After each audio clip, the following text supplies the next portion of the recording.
Nós tivemos acesso aqui com exclusividade no Central de Notícias ao documento, a notícia crime, que é de caráter sigiloso, agora foi protocolada pelo ministro do STF, Gilmar Mendes, questionando o vídeo publicado nas redes sociais do ex-governador de Minas Gerais e pré-candidato à presidência da República pelo Novo, Romeu Zema. Ele diz o seguinte: excelentíssimo senhor ministro Alexandre de Moraes, que é o relator do inquérito das fake news. E ele enumera, ele cita, relator do inquérito número 4.781 em trâmite no Supremo Tribunal Federal.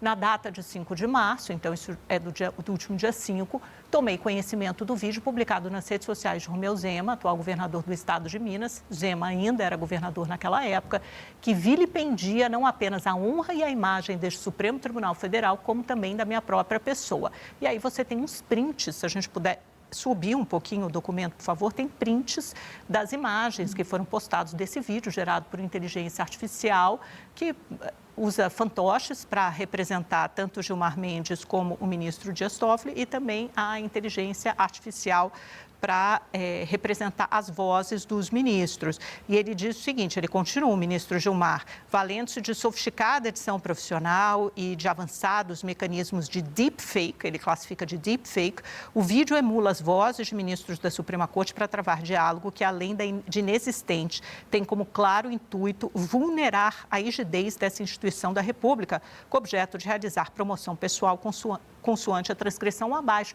E aí ele transcreve o vídeo. Isso acontece na época em que o sigilo, a quebra de sigilo da Marit Participações, aquela empresa que tem em sociedade tanto o ministro Dias Toffoli com seus irmãos e está ali naquela intrincada teia do resort Taiaiá e do caso Master, né, o resort Taiaiá, que teria a participação dessa Marit, né, dessa empresa de Dias Toffoli e dos irmãos dele, que depois teria sido vendido para um fundo sob custódia do Fabiano Zettel, cunhado de Daniel Vorcaro. Então, quando veio a público isso, a CPI, a então CPI do crime organizado, que agora também já acabou com rejeição do relatório, havia conseguido quebrar esse sigilo e depois isso foi revisto, foi invalidado pelo ministro Gilmar Mendes. Por isso, o então governador Romeu Zema fez essa sátira, essa paródia, publicando esse vídeo nas redes sociais. Então, ele transcreve toda a conversa, o ministro Gilmar Mendes, né, nessa notícia crime encaminhada a Alexandre de Moraes, e aí ele conclui dizendo o seguinte: com efeito, referido vídeo foi divulgado nas redes do governador Romeu Zema, que conta com mais de 2.300.000 seguidores na plataforma Instagram e 570 mil na plataforma X, tendo sido publicado em diversos veículos de imprensa, atingindo, portanto, elevadíssimo número de visualizações. Diante do grave acontecimento narrado, que se amolda ao escopo do caderno investigativo em epígrafe, requer-se a apuração deste fato neste inquérito, bem como a adoção das medidas que reputar cabíveis, e assina o ministro Gilmar Mendes. E sobre esse assunto, temos o prazer de conversar agora com o ex-governador de Minas Gerais e pré-candidato à presidência da República pelo Partido Novo, Romeu Zema. Boa tarde, governador. Muito bem-vindo. Obrigada pela sua rápida resposta aqui e presença no Central de Notícias. Governador, primeiro eu quero saber como o senhor recebeu a notícia dessa representação feita pelo Gilmar Mendes no âmbito do inquérito das fake news, acusando o senhor de ter postado um vídeo de deepfake e pedir investigação por calúnia ao ministro do STF. Boa tarde, Amanda. Boa tarde para quem nos acompanha. Amanda, recebi com uma certa surpresa, mas não muito, de ministros que têm mostrado um autoritarismo frequente. Eu acho que já indicaria que algo poderia acontecer. Mas se eles acham que vão me calar, eles estão muito enganados. Eu foi mais indignado e mais inconformado ainda com a farra dos intocáveis que estão acontecendo lá em Brasília. Eles deveriam se explicar como eles, alguns ministros do Supremo, se aproximaram do maior chefe de quadrilha do crime organizado do Brasil, fazendo negócios com esse chefe maior do crime organizado, tendo vantagens financeiras enormes e querem que nós fiquemos aqui calados. Se eles querem, eles estão enganados. Eu não vou engolir esse tipo de fato que está acontecendo lá e de farra. Eles é que deveriam explicar o uso de jatinhos, as festinhas, as ligações.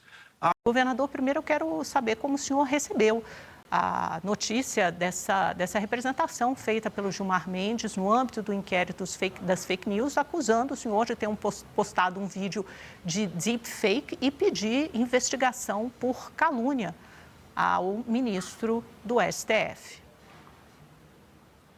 Boa tarde, Amanda. Boa tarde para quem nos acompanha.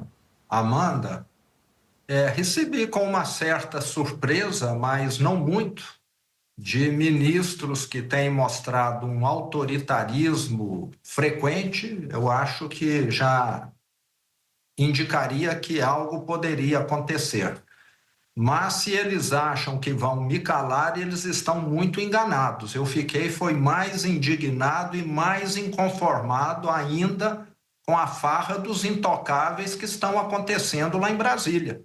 Eles deveriam se explicar como eles, alguns ministros do Supremo, se aproximaram do maior chefe de quadrilha do crime organizado do Brasil, fazendo negócios com esse chefe maior do crime organizado, tendo vantagens financeiras enormes, e querem que nós fiquemos aqui calados. Se eles querem, eles estão enganados. Eu não vou engolir esse tipo de fato que está acontecendo lá e de farra. Eles é que deveriam explicar o uso de jatinhos, as festinhas, as ligações. Agora, quando eu manifesto isso, eu é que sou o culpado. Olha só que inversão de valores. E vão ter de prender, na minha opinião, o Brasil todo, porque está todo mundo falando a mesma coisa. Acho que eles estão lá isolados num ar-condicionado, tomando cafezinho, cercado de bajuladores, e não sabe o que acontece na rua. Até porque não podem andar na rua, pelo que eu sei. Eu ando na rua de cabeça erguida. Eu penso que eles não conseguem essa proeza, mas continuarei, vou continuar lutando. Hoje o Supremo Tribunal Federal do Brasil se transformou em motivo de vergonha. Tem de ficar muito claro, o brasileiro hoje tem vergonha dessas frutas podres que estão lá. E vai ser só questão de tempo para nós termos investigação, apuração e, no que depender de mim, prisão. Porque, pelo que eu observo, pelo que eu sei, o que foi feito ali é criminoso, é enriquecimento ilícito, se apropriando da função que exercem. O senhor acha que pode ter caluniado o ministro Gilmar Mendes com essa conversa que ele diz que é inexistente, usando inteligência artificial? Amanda, nós vivemos numa democracia. Todos os dias nós temos desenhozinhos, temos inclusive filmes de inteligência artificial, que até fica difícil de saber se é verdade, se é mentira, como se fosse realmente algo real. E quem viu esses fantoches que eu publiquei sabe que aquilo ali não é verdade, porque inclusive não existe ser humano com aquelas características. Mas me parece que o capuz serviu para o ministro, que se sentiu ofendido. E liberdade de expressão é algo que é muito valorizado numa democracia. Enquanto eu fui governador de Minas por quase 8 anos, diariamente, meios de comunicação de Minas publicavam imagens minhas de todas as formas, desenhos. Eu fui atrás de alguém? De ninguém. É um direito dos meios de comunicação, de quem está na rede social, expressar a sua opinião. Agora, quem deve é que teme. Me parece que é o que está acontecendo lá nesse momento com o Supremo. Sátira existe desde sempre. O poder sempre foi questionado. É só pegar jornais de 20 anos atrás, de 50, de 100, de 150. Isso sempre aconteceu. Se ele não gosta, não se exponha. Esses ministros foram a primeira leva de ministros do Supremo que queriam mídia. Aguentem as consequências. A senhora acredita que essas críticas ao Supremo, a ministros como Gilmar Mendes e Dias Toffoli, pode impulsionar a sua pré-candidatura, governador?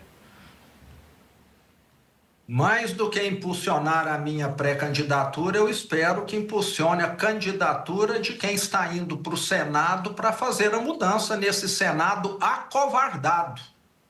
Já era para nós termos processo de impeachment contra essas frutas podres que estão lá no Supremo, que, na minha opinião, estão igual uma árvore podre num jardim, só falta um vento um pouco mais forte para poder derrubá-las. E tenho certeza que teremos renovação no Senado, um Senado renovado, com gente disposta a apurar, sem o rabo preso, que vai levar adiante essas investigações e vai mostrar muito mais podridão do que a que nós já tivemos acesso até o momento. Um outro encontro aqui em São Paulo, na semana passada, acho que foi na semana passada, com a Associação Comercial de São Paulo, o senhor defendeu não apenas o impeachment, como a prisão de ministros do Supremo, sendo que a gente ainda está numa fase muito incipiente, muito embrionária do inquérito do caso Master. Não houve sequer denúncias. São duas perguntas. Primeiro, o senhor não acha que é preciso tomar um certo cuidado? E por que outros candidatos, como o principal da oposição, que pontua melhor nas pesquisas, como o Flávio Bolsonaro, o senhor acha que não são tão vocais nessas críticas a ministros do Supremo como o senhor? Como eu tive de ralar minha vida inteira, desde criança, sempre paguei impostos, sempre fui fiscalizado intensamente pela Receita Estadual, pela Receita Federal, pelo Banco Central, por tudo. Eu sei como é difícil ganhar dinheiro no Brasil. E quando eu vejo um ministro ganhando de graça 129 milhões, num acordo semi-fictício, isso me causa, acho que, mais indignação por isso. Porque em 30 anos trabalhando, eu acho que eu consegui pouco mais que ele conseguiu num contrato.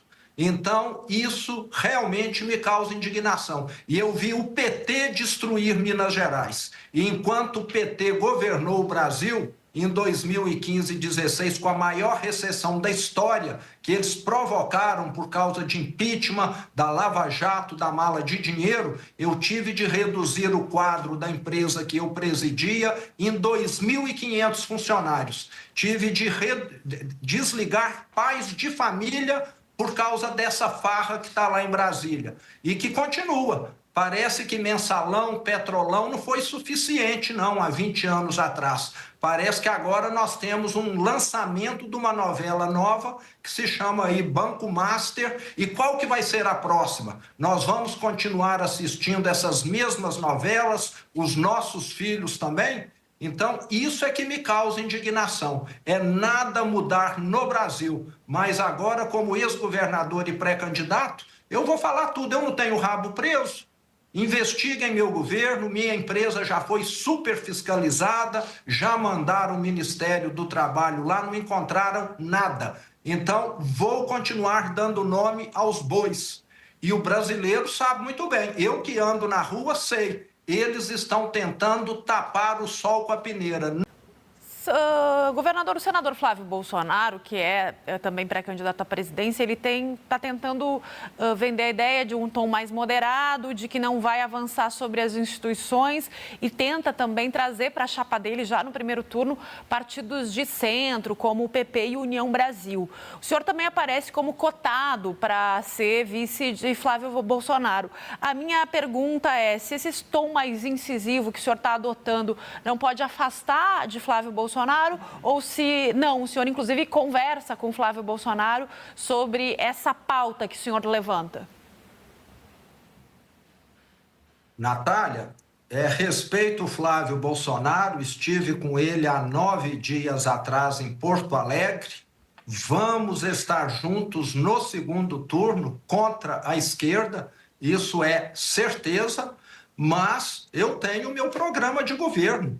O que me levou a ser governador de Minas foi questionar os absurdos, a roubalheira, a corrupção que acontecia no PT em Minas Gerais.